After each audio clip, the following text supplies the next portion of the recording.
પાંચ risk factors છે જો તમે હૃદય રોગના દર્દી હો.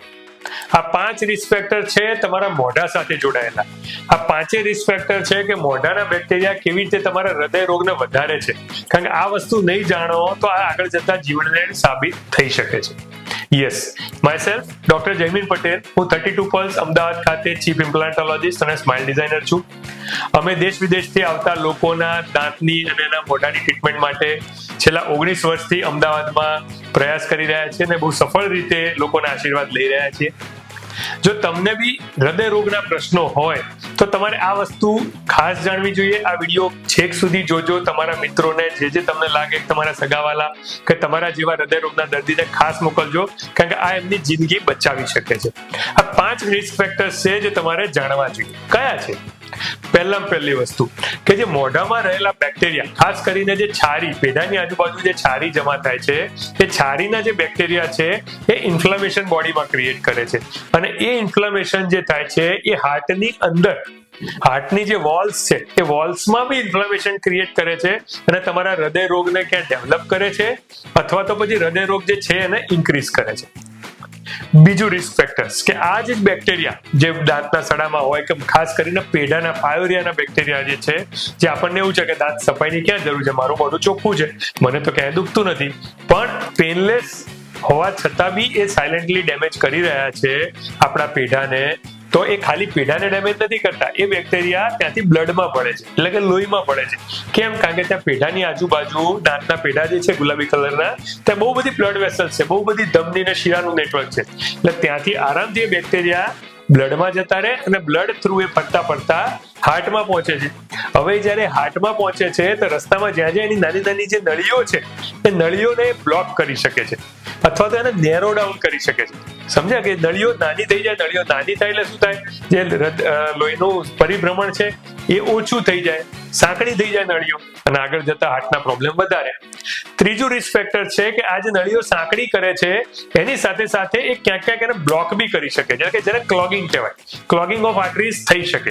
તો આ જ બેક્ટેરિયા ફરતા બ્લડ થ્રુ આજે હાર્ટમાં ગયા, કાલે ક્યાંક બીજે બી જાય. તો આ વસ્તુ અટકાવવી જોઈએ.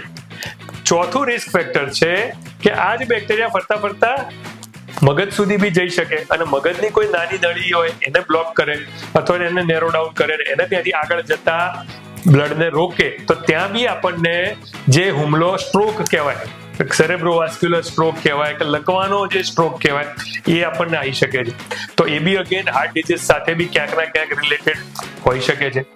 અને પાંચમું રિસ્ક ફેક્ટર છે કે આ જે બેક્ટેરિયા છે પેઢામાં, છારીના બેક્ટેરિયા, એ આગળ જઈને જે નેરો કરે છે બ્લડ વેસલ્સ, આપણી જે ધમની શિરા અને નાની નાની જે નળીઓ છે હૃદયની અથવા તો આખા બોડી, એને જે નાની કરે છે, એના કારણે હાર્ટનું પ્રેશર, એટલે કે આપણું જે બ્લડ પ્રેશર છે એ વધી શકે છે. બીજું એક વસ્તુ એ થાય કે આ જે બેક્ટેરિયા જે આપણી બ્લડ પ્રેશર માટેની દવાઓ જે લઈ રહ્યા છે, એટલે કે જે એન્ટી હાઇપરટેન્સિવ મેડિસિન્સ કહેવાય, એની જે એક્શન છે એની સાથે બી ઇન્ટરફિયર કરી શકે છે. એટલે કે આ બધી વસ્તુ એવી છે કે ખાલી જો મોઢાનું હાઇજીન સારું મેન્ટેન કરવામાં આવે, દર 6 મહિને તમે તમારા ડેન્ટિસ્ટ જોડે ચેકઅપ કરાવો, જરૂર પડે દાંતનું ક્લિનિંગ કરાવો, પેઢાની આજુબાજુ સરસ ક્લીન રહે, તો આ બધા પ્રશ્નો થાય જ નહીં. તો આપણે શું કામ આવું કરવાનું?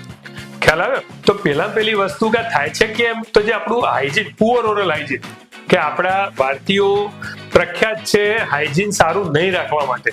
વિદેશના લોકો જોઈએ, અમારા ત્યાં વિદેશના બી ઘણા બધા પેશન્ટ આવતા હોય છે, તો એ લોકો બહુ જ સરસ મેન્ટેન કરતા હોય, 2 ટાઈમ સારું બ્રશ કરતા હોય, રાત્રે વોટર ફ્લોસર વાપરતા હોય કે થ્રેડ ફ્લોસ વાપરતા હોય, દર 6 મહિને ડેન્ટલ ચેકઅપ કે ક્લિનિંગ કરાવતા હોય. હવે તો આપણા ભારતીયો બી એ લાઈનમાં જોડાવા માંડ્યા છે અને એ લોકો બી પોતાના મોઢાના સ્વાસ્થ્યનું સારું ધ્યાન રાખે છે. તો તમે બી એ વસ્તુ કરી શકો. જે પ્લાક, જે છારી જમા થાય છે દાંતની ઉપર, પેઢાની આજુબાજુ, એ ધીરે ધીરે હાર્ડ થાય એટલે એમાંથી કેલ્ક્યુલસ બને, પછી એ પેઢાને ઇરિટેટ કરે, કોકને બ્લડ આવે, કોકને ના આવે, કોકને દુર્ગંધ આવે, કોકને ના આવે, પણ અલ્ટિમેટલી એમાં જે બેક્ટેરિયા રહેલા છે એ ત્યાં લોકલી પેઢાને તો ખરાબ કરે જ છે, સાથે સાથે બ્લડમાં ભળીને આખી બોડીમાં જાય અને ખાસ કરીને આપણા હૃદયને નુકસાન કરી શકે છે. તો આપણે કરવાનું શું? અલ્ટિમેટલી બહુ જ સિમ્પલ છે.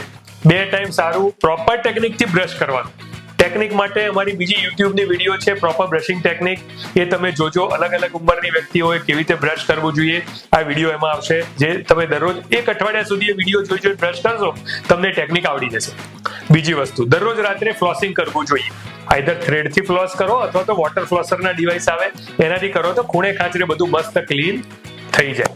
તમારા જે ખોરાક છે એના ઉપર થોડો કંટ્રોલ રાખવાનો છે. કંટ્રોલ ઇન ધ સેન્સ કે ગળ્યો ચીકણો પદાર્થ જે છે એ રાત્રે ઓછો ખાઈએ અથવા તો ટોટલ ઓછો ખાઈએ. ફાઇબ્રસ વસ્તુઓ વધારે ખાઈએ, રેસાવાળી વસ્તુઓ વધારે ખાઈએ, સુગરી આઈટમ થોડી ઓછી લઈએ અને સરસ મજાનું હાઇજીન મેન્ટેન કરી અરીસા સામે જોઈને બ્રશ કરીએ છીએ ત્યારે આપણું ધ્યાન બી એમાં જ છે, નહીં કે આપણા ધંધામાં કે બાજુવાળામાં કે આપણા કામકાજમાં કે કોઈ બીજી ચિંતામાં. ફૂલ ફોકસ આપણું બ્રશિંગમાં હોય. આ બહુ જ ઇમ્પોર્ટન્ટ છે. જો તમે સ્મોકર છો તો સ્મોકિંગ બી બંધ કરો તો એ બહુ જરૂરી વસ્તુ છે, કારણ કે સ્મોકિંગના કારણે બી પેઢાના રોગો બહુ વધી રહ્યા છે. હું doctor Jaymin Patel, 32 pulse. I hope કે તમને આ વિડીયો ગમી હશે. જો ગમી હોય તો તમે બી ઉપયોગી લાગે તો તમારા બીજા સગા સંબંધી વર્તુળમાં તમે મોકલી શકો છો અને આવી બીજી વિડીયોઝ જોવા માટે અમારી સાથે જોડાયેલા રહો. Thank you.